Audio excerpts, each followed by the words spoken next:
Pagbasa mula sa aklat ni Propeta Amos. Ito ang sinasabi ng Panginoong makapangyarihan. Kahabag-habag kayong namumuhay na maginhawa sa Siyon.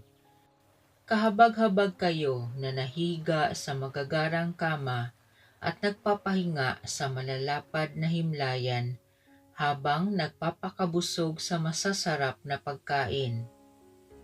Lumilikha pa kayo ng mga awit sa saliw ng mga alpa tulad ni David.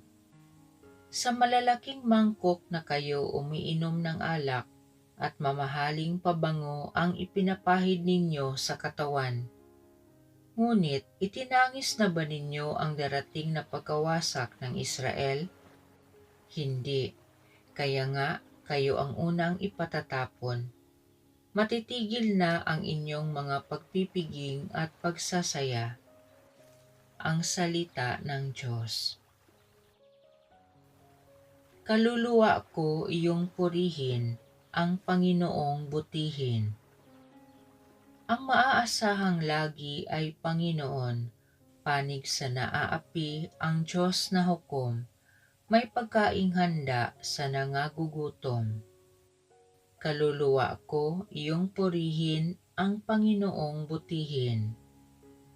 Pinalaya niya ang mga nabihag, isinasauli paningin ng bulag, lahat ng inapi ay itinataas, ang mga hinirang niya'y nililingap.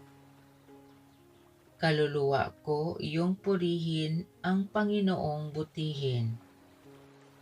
Isinasanggalang ang mga dayuhang, sa lupain nila ay doon tumatahan.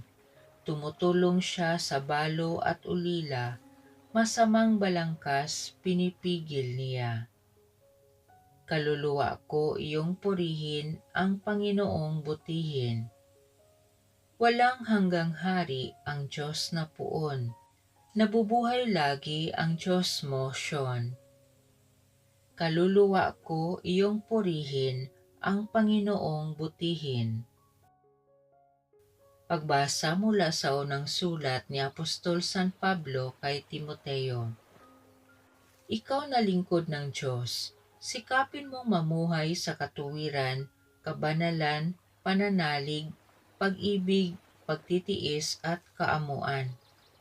Gawin mo ang buo mong makakaya sa pakikibaka, alang-alang sa pananampalataya, at kakamtan mo ang buhay na walang hanggan, yamang diyan ka tinawag ng Diyos, nang ipahayag mo sa harapan ng maraming saksi ang iyong pananampalataya.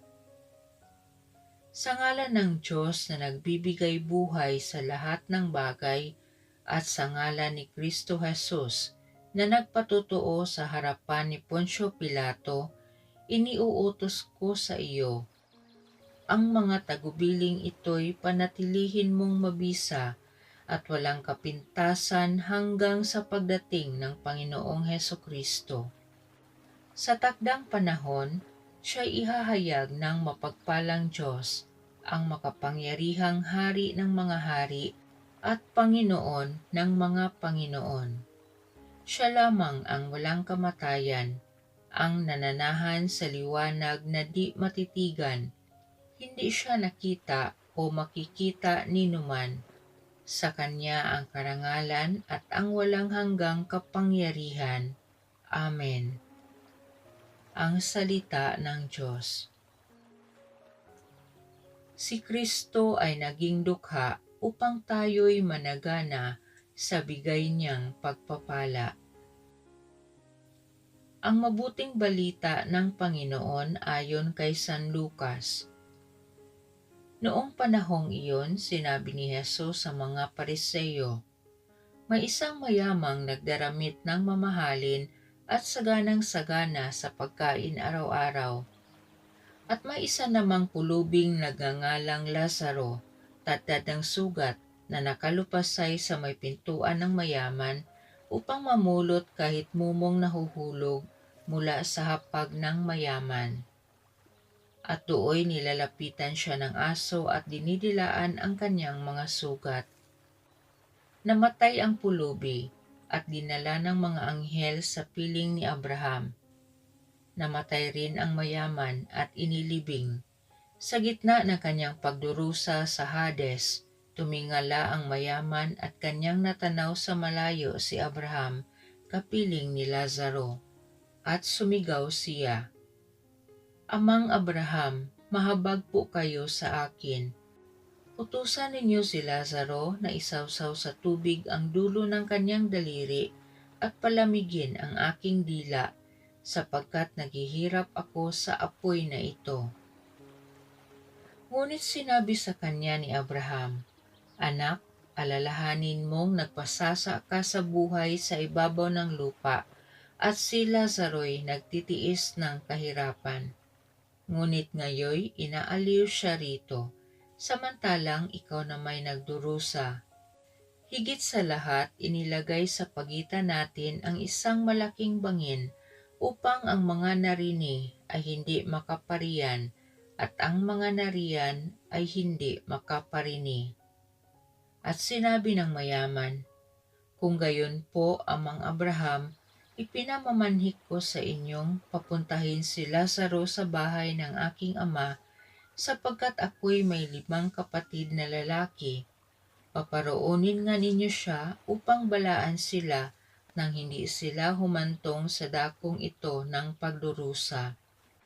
Ngunit sinabi sa kanya ni Abraham, "Nasa kanila ang mga sinulat ni Moises at ng mga propeta. Pakinggan nila ang mga iyon." "Hindi po sapat ang mga iyon," tugon niya. "Ngunit kung pumunta sa kanila ang isang patay na muling nabuhay, tatalikdan nila ang kanilang mga kasalanan."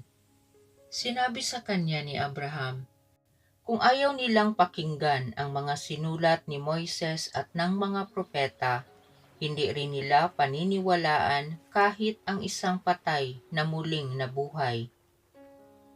Ang mabuting balita ng Panginoon. Panginoon, dinggin mo kami.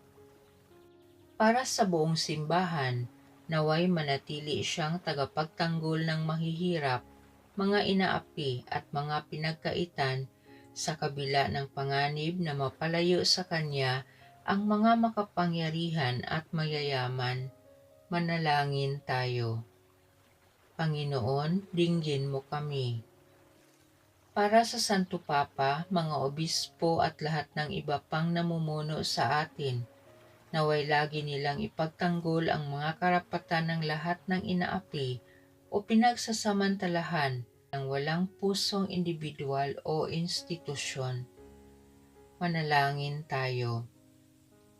Panginoon, dinggin mo kami.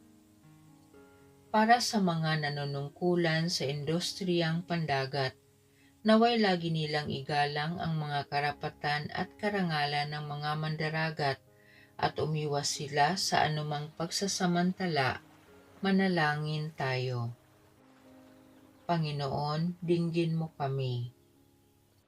Para sa ating mga mandaragat, naway magampanan nila ang kanilang tungkulin at maging matatag sa harap ng kabiguan o pangungulila, at humango nawa sila ng inspirasyon sa mga pagpapahalagang Pilipino at pananampalatayang Kristiyano.